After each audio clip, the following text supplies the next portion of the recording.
Éveil de l'esprit et pop culture. Lucidélique.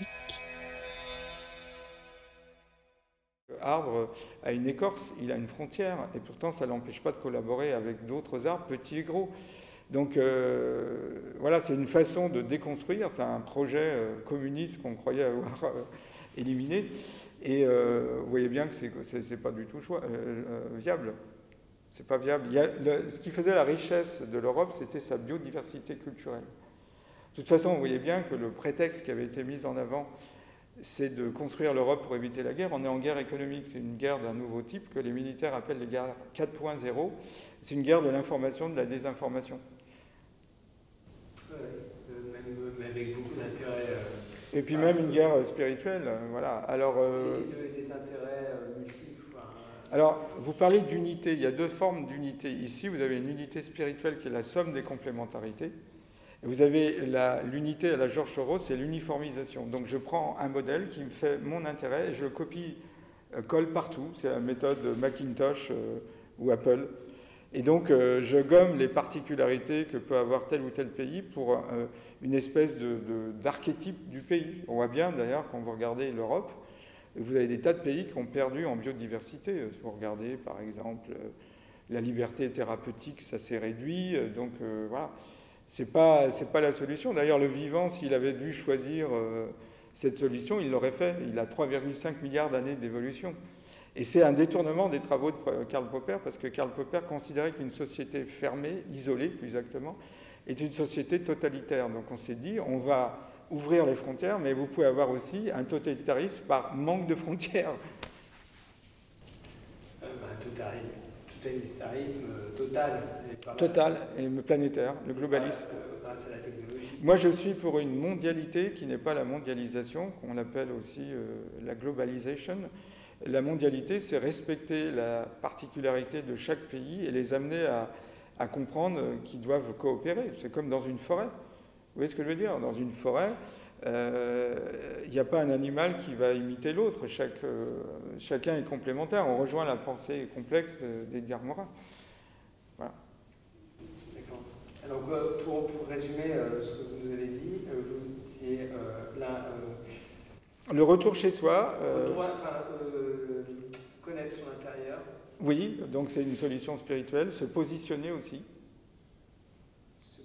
Et bah, par exemple. Conscience, se positionner. Ce que vous voulez, ce que vous ne voulez pas. Vous voyez ce que je veux dire? On vous impose des choses.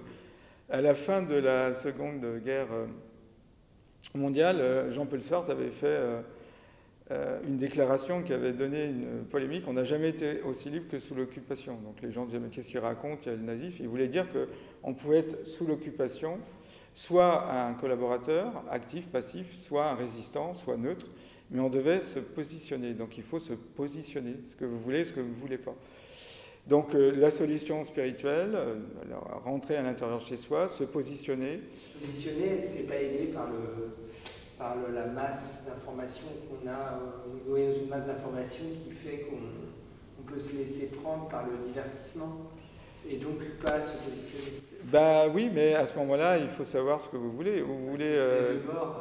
Voilà, un guide de bord, la spécialité de spectacle. Se positionner, c'est savoir ce qu'on veut, ce qu'on ne veut pas. Donc c'est se connaître. C'est se connaître, donc c'est descendre à l'intérieur de soi. Vous voyez ce que je veux dire? Alice Lispector disait, à peine rentré en moi que je veux déjà en sortir, prise de panique. Donc la plupart des gens, quand ils descendent en eux, ils ont peur.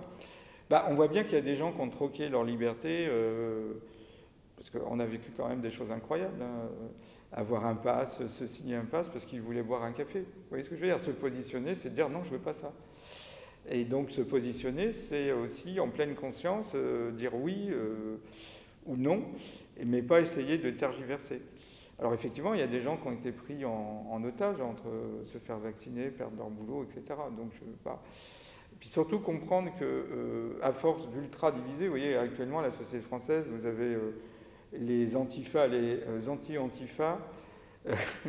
Vous avez les LGBTQ et les anti-LGBTQ, vous avez les pro-Macron, les anti-Macron, les pro-vaccination, les anti-action, les euro-optimistes et les euro-pessimistes, vous avez ceux qui croient au réchauffement climatique dû à la libération de carbone et ceux qui n'y croient pas, les Black Lives Matter et les anti-Black Lives Matter. Alors, vous voyez, il y a plein de Et en fin de compte, c'est une vieille règle qu'on trouve d'ailleurs dans l'art de la guerre de Sun Tzu, diviser pour mieux régner. Donc quand vous avez une ultra-division, il n'y a plus de sens communautaire et la société s'écroule. C'est ce qu'on appelle l'effondrement des sociétés complexes. C'est Tender qui a développé ce concept. C'est-à-dire qu'à un niveau de complexité, si vous avez une ultra-division de l'identité des citoyens, vous ne pouvez plus avoir une unité et un sens communautaire. D'accord. Alors, on a dit l'intérieur, se positionner, ce qui est énorme. Ça, c'est la première fois qu'on le sort. Vraiment. Bah oui. C'est très intéressant. C'est se positionner, vous voyez. Est-ce que vous voulez être autonome ou encore dépendant? Et après Eh bien, développer son libre arbitre. Et pour ça, bah, il faut développer soit son intuition, écouter son intuition, voilà. Peut-être prendre du temps pour avoir des informations et les digérer. Voilà. C'est très bien, merci. Et pour ça, en tout cas pour la partie, et je vais vous poser une dernière question par rapport à la conférence que vous venez de donner, par rapport à l'art chamanique fait par des vrais chamans, mais il y a beaucoup de chamans qui ne créent pas d'art aussi. Non. Et il y a beaucoup d'artistes qui lâchent prise et qui ne sont pas chamans, ou en tout cas ils n'ont pas l'impression. Est-ce que la connexion au divin, c'est-à-dire lâcher prise, être en connexion avec, j'allais dire entre guillemets, la source, fait qu'on est chaman? Ben, il ne peut pas y avoir un chaman sans cette dimension artistique. Par contre, il peut y avoir un art non chamanique. Vous voyez ce que je veux dire? C'est pas forcément bi-univoque. Ben, lâcher prise, c'est une chose. Après, se connecter, c'en est une autre. C'est vraiment... déjà, c'est votre vision du monde qui est mise en jeu, parce qu'en Occident, on a l'impression que la créativité, elle vient de là.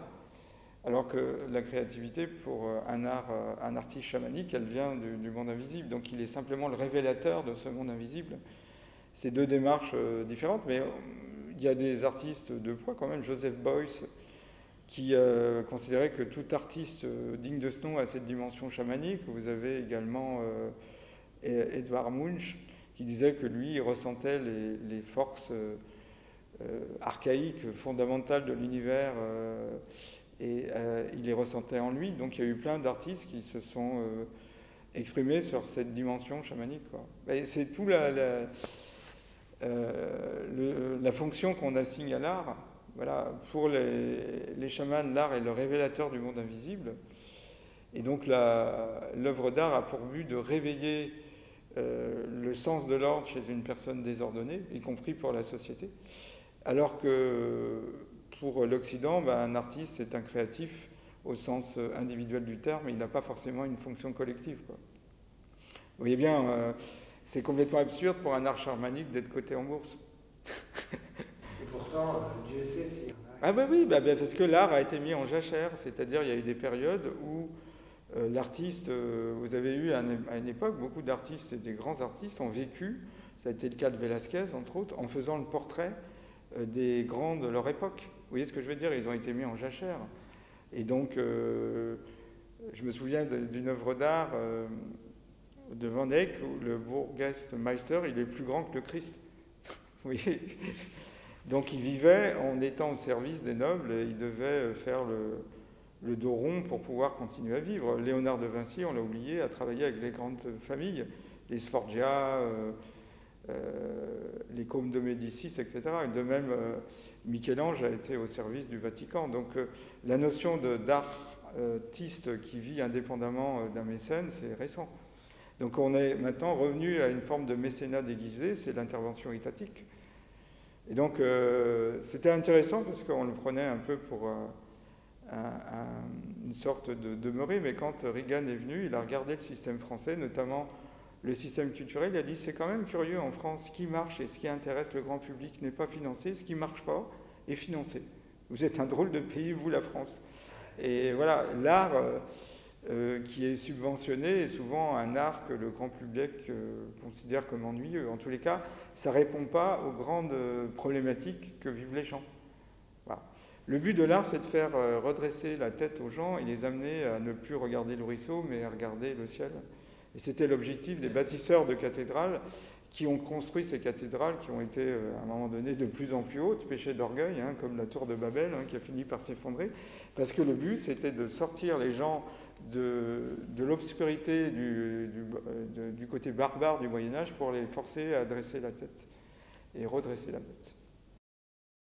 Avec les vitraux, Tout avait pour but, par exemple, si on prend le glottique flamboyant, un jeu de lumière, les vitraux, qui avaient pour but de mettre le fidèle dans un état de conscience modifié, qu'on pourrait appeler un état de conscience christique.